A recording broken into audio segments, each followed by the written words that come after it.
bonsoir à toutes et à tous.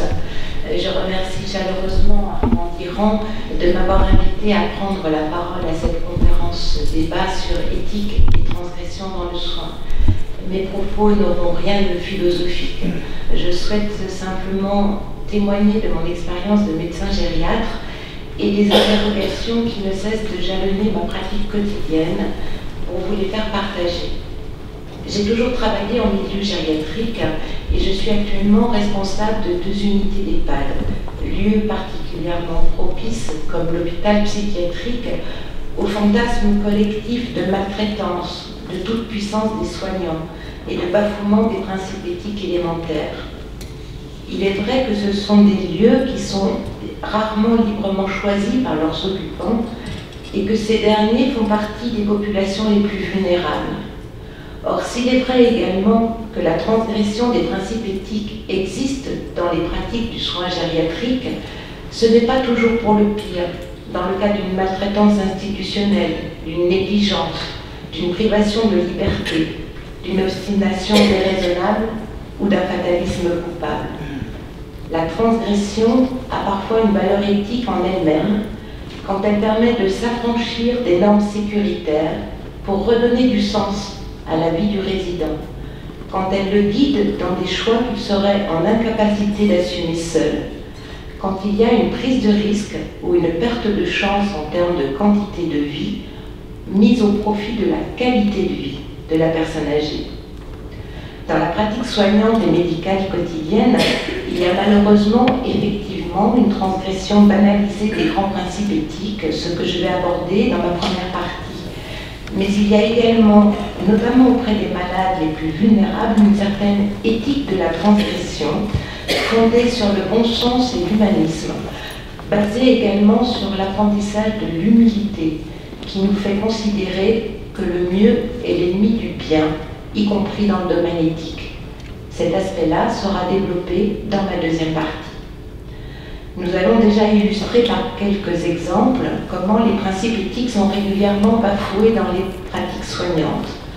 Pour rappel, l'éthique du soin s'articule autour de 4 principes majeurs que sont les principes d'autonomie, de bienfaisance, de non-malfaisance et d'équité. Nous nous devons, en tant que soignants, de tenter de respecter ces principes qui peuvent paraître évidents à tous aujourd'hui, mais qu'il a été nécessaire de conscientiser quand il s'est agi de remettre le patient au cœur du soin après des décennies de médecine paternaliste et de progrès techniques fulgurants qui ont conduit beaucoup de médecins à ne plus traiter que des organes, sans prendre soin du malade et sans juger bon de l'informer de sa maladie. Le principe éthique fondamental, qui est le principe d'autonomie, est très souvent transgressé en pratique courante. Le passage d'une médecine paternaliste où le médecin était seul détenteur du savoir et n'était pas tenu d'informer son patient de sa maladie, de son pronostic, des possibilités thérapeutiques et de leurs effets secondaires, a laissé la place depuis la loi Kouchner de 2002 relative à l'information et aux droits des malades à une médecine participative où le malade est acteur de sa santé et des choix concernant la prise en soin de sa maladie. Le consentement libre et éclairé du malade est requis pour toute décision d'investigation et de traitement. Mais dans la réalité, les choses sont beaucoup plus floues. Parce que le médecin n'est pas formé à dire la vérité, notamment aux malades. Il y arrive un peu plus avec ses proches. Il n'est pas prêt à anticiper avec son patient l'évolution de sa maladie chronique ou incurable. Pas prêt à lui parler de ses directives anticipées, pas prêt à aborder sa fin de vie, parce qu'il ne sait pas faire et qu'il a été formé pour guérir, pas pour accompagner un patient jusqu'à sa fin de vie. Parce que beaucoup de médecins ont peur de la mort, qui est vécue comme un échec. Au-delà de l'information médicale, le principe d'autonomie est bafoué sans cesse, notamment chez les sujets âgés vivant en institution. Je m'occupe de personnes très âgées résidant à l'EHPAD de Champagnat au CHU de Dijon. Plus de 80% d'entre elles sont atteintes de troubles cognitifs sévères. L'immense majorité n'a pas choisi d'entrer en EHPAD, ce qui est en contradiction avec la charte de la personne âgée dépendante qui qui stipule que toute personne, dans ce cas, est libre de choisir son lieu de vie. Et une fois le résident entré en EHPAD, le plus souvent contre son consentement, une nouvelle contrainte surgit d'emblée, en contradiction totale avec le principe d'autonomie, à savoir la suppression de la liberté d'aller et venir, pourtant inscrite dans la charte de la personne âgée dépendante, et à nouveau soulignée cette année dans tous les contrats d'entrée en EHPAD. Or, toute sortie imprévue de l'établissement est considérée comme une fugue, avec appel systématique à la police.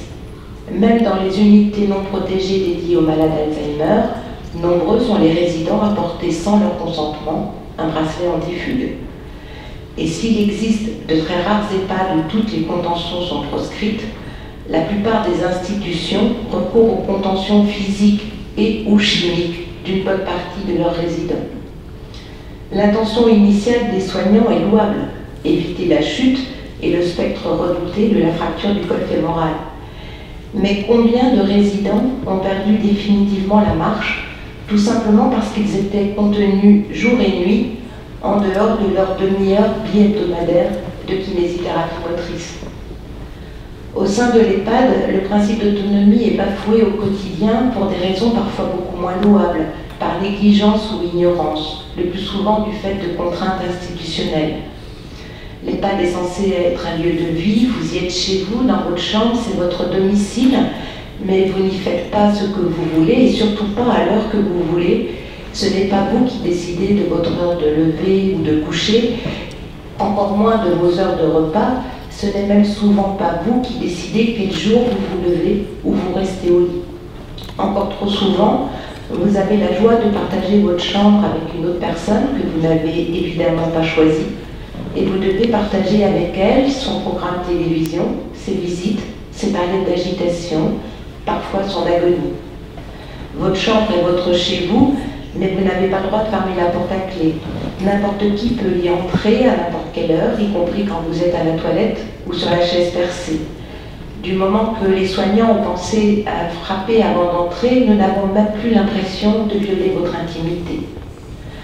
Dans votre ancienne vie, peut-être détestiez-vous vous laver et une toilette de chat tous les 2 ou 3 jours faisait l'affaire. Une fois entré en EHPAD, vous devez être écuré de la tête aux pieds tous les matins, que cela vous plaise ou non. Et bien sûr, vous n'avez absolument pas le choix de qui fera vos petites toilettes, hommes ou femmes. Votre pudeur n'est plus de mise à votre âge. Les principes de bienfaisance et de non-malfaisance sont vraiment au centre des préoccupations des soignants. Et être obligé d'y déroger pour des raisons essentiellement de manque d'effectifs est source d'une profonde souffrance pour la plupart des soignants. Je pense que le manque de temps pour prendre correctement en soin les patients est la première cause de souffrance au travail des patients, des soignants. La seule façon de ne plus souffrir, c'est de ne plus réfléchir et de perdre le sens profond de son travail, ce qui est bien sûr une catastrophe humaine, tant pour le soignant que pour ses patients. Dans une unité d'EHPAD de 40 résidents lourdement dépendants, où seule une dizaine sont autonomes pour s'alimenter, comment peut-on envisager sérieusement de faire manger 30 résidents le soir en étant 3 soignants et en disposant de 8 minutes par résident, sachant que les repas seraient correctement pris si les soignants disposaient de 30 minutes par résident? Comment accepter d'être obligé de s'arrêter de donner à manger à quelqu'un au bout de 3 cuillerées de semoule péniblement avalées parce qu'il faut passer au suivant? Et je vous laisse imaginer à quelle température est le plat chaud du dernier servi. De la même façon, le temps imparti pour faire la toilette ou pour coucher les résidents le soir est dérisoire et oblige à bien des entorses involontaires et très mal vécues au principe de bienfaisance. À mon sens, le drame actuel de l'hôpital est de vouloir se transformer en entreprise performante et de prioriser la rentabilité et la gestion financière en oubliant que ces clients ne sont pas tout à fait des clients lambda qui peuvent choisir tranquillement entre 2 devis ce qu'il y a de mieux pour leur santé. Ce sont des gens qui souffrent dans leur corps, dans leur âme, des gens qui ont peur, qui sont perdus, qui ne savent pas ce qui leur arrive. Certains ont des maladies graves, dites nobles, d'autres des maladies plus banales, d'autres enfin des problématiques essentiellement psychologiques ou sociales qui sont devenus la bête noire de l'hôpital, qui a oublié son sens premier étymologique d'hospitalité. On nous demande d'en faire toujours plus, de soigner de plus en plus vite, d'avoir des durées de séjour de plus en plus courtes. En EHPAD, la liste des procédures, bonnes pratiques et injonctions de traçabilité du moindre incident s'allonge au fur et à mesure que le nombre de soignants se restreint pour prendre soin des résidents de plus en plus dépendants. Le dernier grand principe est celui d'équité. En principe, tous les citoyens sont libres et égaux en droit, mais en fait, certains le sont plus que d'autres. Quand il ne reste plus qu'une seule place en service de réanimation et que vous voulez y adresser une personne, certes très âgée, mais dont vous considérez en tant que gériatre qu'elle a des chances de passer un cap aigu grâce à la réanimation avec une bonne qualité de vie ultérieure, il est difficile de s'entendre répondre que le seul lit disponible est réservé à l'hypothétique admission d'un plus jeune. Cela vous semble être une cruelle injustice. Mais si vous êtes la mère du jeune en question qui arrive 2 heures plus tard en état de choc, que penseriez-vous en sachant que le dernier lit a été pris par un vieillard de 90 ans alors que votre fils de 20 ans risque de décéder? Alors oui, il paraît logique et sain de respecter l'ordre naturel de la vie et de donner la priorité à ceux dont l'espérance de vie est la plus longue. Mais de grâce, arrêtons l'hypocrisie générale de l'équité en soins. Même si le système sanitaire français est un des plus équitables du monde et laisse moins d'exclus derrière lui que beaucoup d'autres systèmes, notamment anglo-saxons, il ne fait pas bon être très vieux et très dépendant quand on arrive à l'hôpital. Or, si l'hôpital accueille de plus en plus et bien malgré lui ce type de clientèle, source de perte de temps et d'argent, c'est paradoxalement parce qu'il l'a très bien soigné 20 ou 30 ans plus tôt. Tout ce que je viens d'évoquer est malheureusement une réalité à laquelle les soignants sont confrontés tous les jours avec un sentiment d'impuissance, parfois terriblement frustrant. Mais heureusement, quand il y a une bonne dynamique d'équipe, avec des soignants qui s'interrogent sur le sens de leur travail et qui se sentent autorisés à l'exprimer, des réflexions se construisent autour de la façon de prendre en soin chaque résident dans son individualité, son originalité, sa différence, ce qui peut amener, pour le bien de tous, à développer une certaine forme d'éthique de la transgression. En effet, si la gériatrie, comme toutes les spécialités qui se consacrent aux plus vulnérables d'entre nous, est un domaine où la vigilance de tous est requise au quotidien pour ne pas transgresser les principes éthiques fondamentaux, c'est aussi un des domaines où il est vital de savoir s'interroger sur le bien fondé de certains de ces principes dans des situations qui sont à chaque fois uniques. Les résidents que nous accueillons ne sont pas là de leur plein gré. Ils ne disposent pas de toutes leurs facultés physiques et cognitives. Ils sont le plus souvent affaiblis par une ou plusieurs maladies chroniques évolutives. L'immense majorité va terminer ses jours à plus ou moins brève échéance dans l'unité où ils résident, et ils le savent très bien. L'EHPAD, qui est censé être un lieu de vie, peut vite se transformer uniquement en lieu de soins, avec un objectif prioritaire de prolonger la vie au maximum, au détriment de la qualité de vie. Cet objectif étant souvent encouragé par les familles.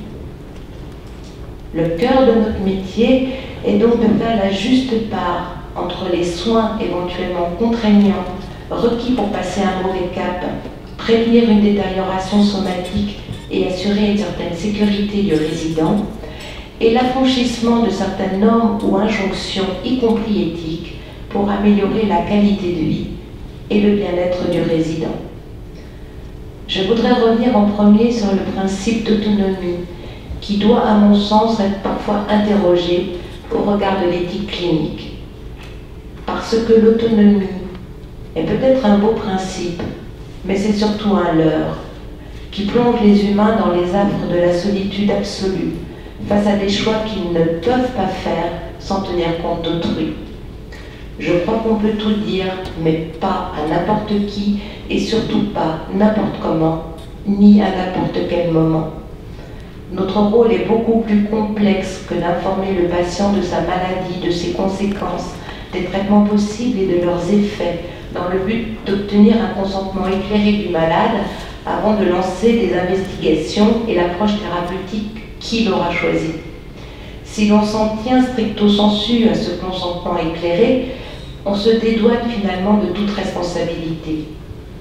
Or, l'incitation louable à informer le patient et à le rendre acteur des décisions médicales ne doit pas aboutir à une déresponsabilisation du médecin. Parfois, le malade sait exactement ce qu'il veut et ce qu'il ne veut pas, et il est tout à fait normal que ses choix soient respectés, notamment dans le cadre d'une maladie incurable et de directives anticipées concernant sa fin de vie. La nouvelle loi Léonet-Diclès de février 2016 est d'ailleurs très claire en ce sens.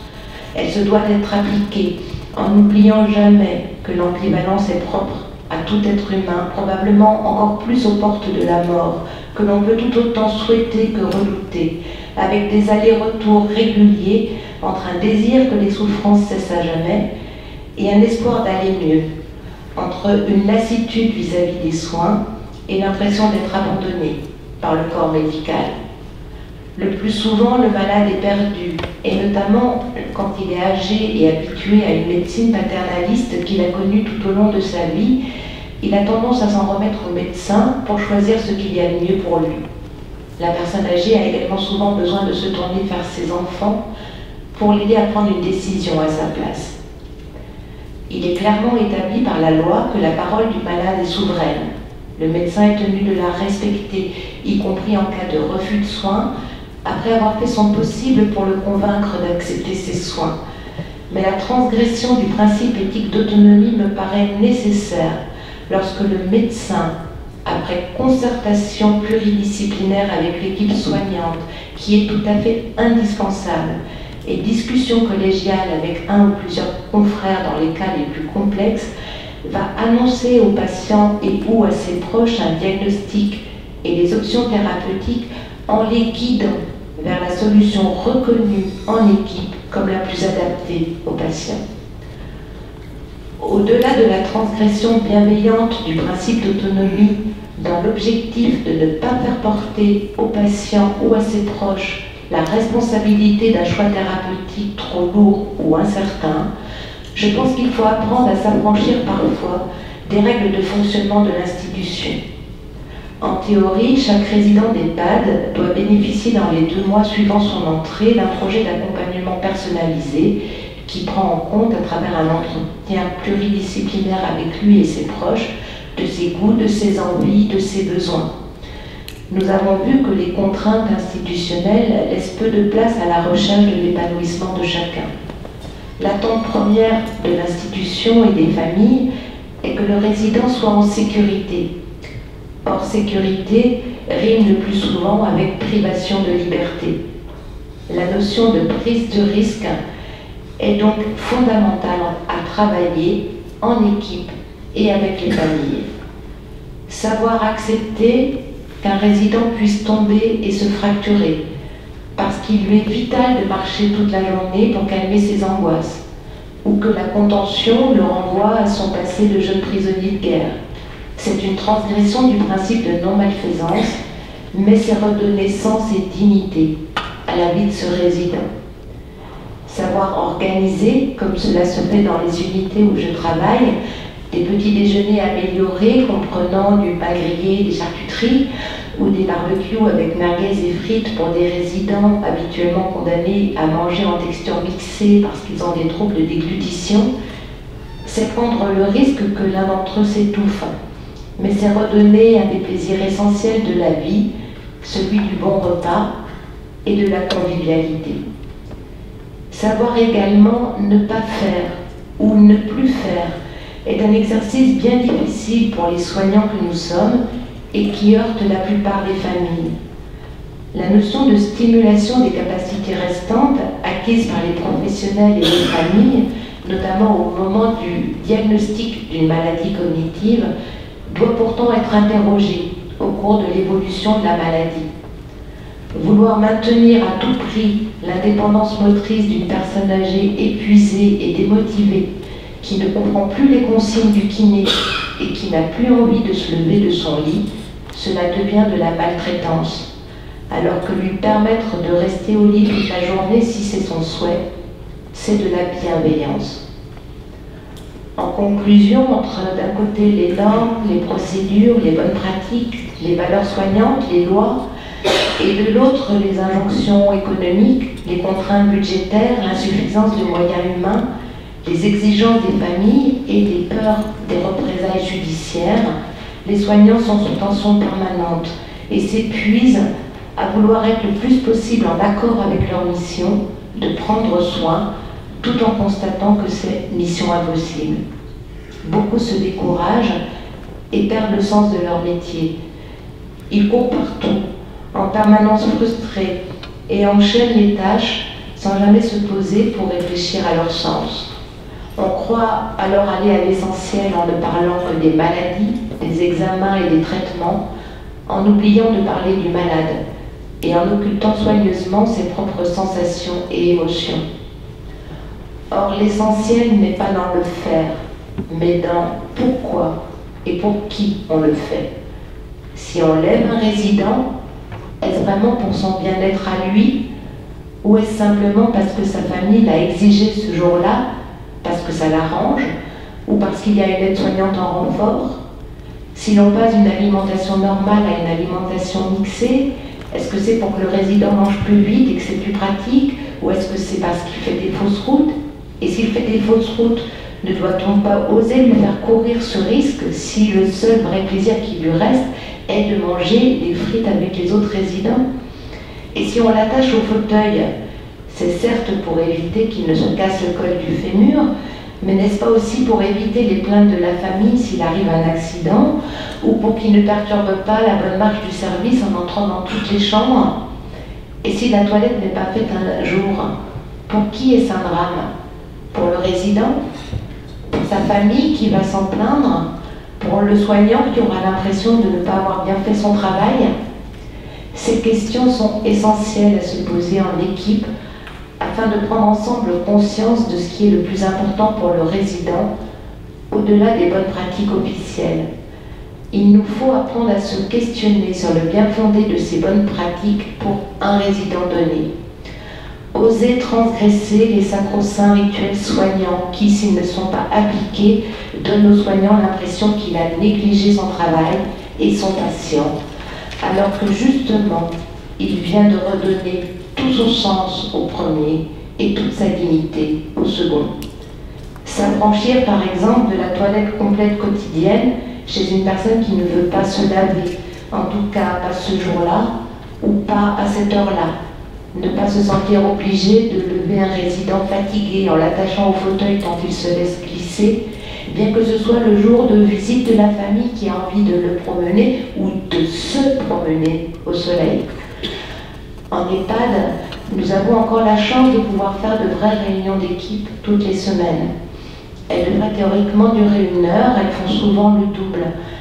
Parce que je tiens à ce que ce ne soit pas un simple défilé de consignes concernant chacun des 40 résidents. Parce que je souhaite qu'à chaque réunion, les situations de 3 résidents soient revues dans leur globalité, avec le point de vue de tous, ASH, aide-soignante, infirmière, kiné, cadre, médecin. Parce que je veux que chaque décision de limitation de traitement soit prise en équipe et que je m'enquière de la vie de tous. Parce que je souhaite que l'on reparle de chaque décès et de la manière dont il a été vécu par tous. Parce que je veux laisser la place à l'expression des émotions, des frustrations, de la lassitude, mais aussi à l'originalité, à l'imagination, aux hors-normes, à la transgression. Cela ne se passe pas sans heurts ni sans peur, et les avis sont souvent partagés, mais peu à peu surgit une autre manière de voir, qui s'affranchit de la pensée unique que l'on ne trouve pas qu'en politique, mais également dans les milieux censés être les plus ouverts, comme la gérontologie. Quand les soignants s'autorisent à imaginer des solutions alternatives et que le binôme cadre-médecin les y encourage et les soutient dans cette démarche et va ensuite tenter de l'expliquer aux familles, c'est ainsi que la vie rentre à nouveau dans l'EHPAD. Figurez-vous qu'un monsieur artéritique amputé d'une jambe, grabataire au lit depuis 4 ans, à retrouver la motivation de se lever au fauteuil roulant électrique pour fumer ses 2 cigarettes quotidiennes, que j'ai annulé une consultation de chirurgie digestive chez un vieux monsieur de 97 ans qui avait une plaie purulente mais non douloureuse du ventre pour qu'il puisse participer à une sortie de pêche, et que les soirs des repas de Noël arrosés et bien arrosés de sangria, personne n'a besoin de somnifères pour dormir et que tout s'est toujours bien passé. Nous avons finalement bien de la chance en EHPAD d'avoir su et pu conserver ces moments de réflexion et de partage en équipe. Tous les autres services hospitaliers fonctionnent désormais à la tarification à l'activité. Plus vous faites d'actes et de diagnostics, plus vous faites gagner de l'argent à l'hôpital. Les seuls actes non cotés, qui ne rapportent rien, sont les actes relationnels et intellectuels. Prendre du temps pour comprendre un dossier complexe, réfléchir en équipe ou avec des collègues, discuter avec le patient ou avec sa famille, tout cela ne compte pas. C'est juste un trou vacant dans votre emploi du temps, comme si vous étiez allé jouer au golf ou prendre une bière au café du coin. Et pourtant, il est beaucoup plus compliqué, angoissant, frustrant, contre nature pour un médecin de s'empêcher de prescrire un examen ou un traitement que le contraire. Il n'y a rien de plus facile que d'appliquer des procédures. Mais s'il n'y a rien de plus difficile et chronophage que de transgresser ces normes professionnelles, il n'y a rien non plus de plus passionnant que d'apprendre à se poser en équipe les bonnes questions, quitte à se remettre soi-même en question, et déroger aux bonnes pratiques officielles pour tenter d'apporter, avec humanité et humilité, la solution la plus adaptée aux besoins évolutifs de chaque résident qui nous est confié. Je vous remercie pour votre attention.